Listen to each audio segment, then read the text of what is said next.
I noticed that in obviously in the U.S. this is tends to be an issue, right? With a lot of people wanting to breed wolf dogs per se to keep them at home. They have this perception that they perhaps could be a good guard dog or very intimidating in case somebody wants to come in, or a good animal that they could train. Tell us if that's not the case or not.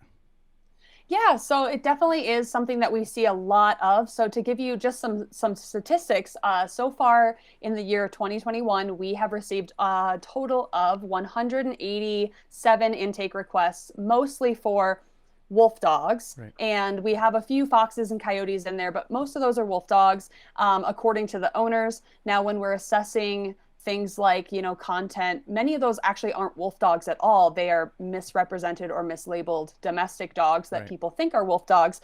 And that kind of contributes to its own sort of problem, because when people oftentimes get these animals, whether knowing they're getting a wolf dog or thinking they're getting a wolf dog, they tend to treat them very differently than regular dogs. Right. And as you said, they kind of have some misconceptions about why they might want one in the first place. So getting them as a guard dog, a lot of people think that, yeah, they're ferocious, they're aggressive. That's really not the case. Wolves are inherently neophobic, meaning that they are afraid of new things, strange things, basically everything. Sure. And they're especially afraid of humans and strangers. So we see that all the time in rescue. It takes us a long time to build up a trusting relationship with these guys. So they don't make good guard dogs.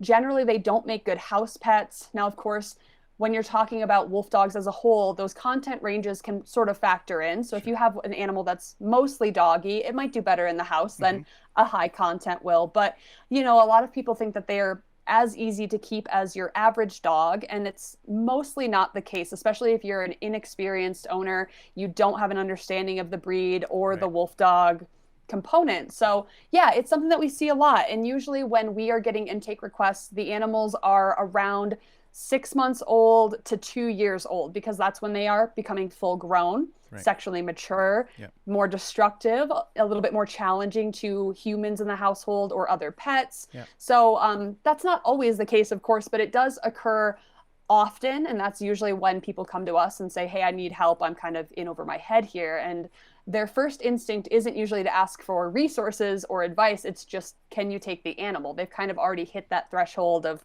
I've tried everything. I can't do this anymore.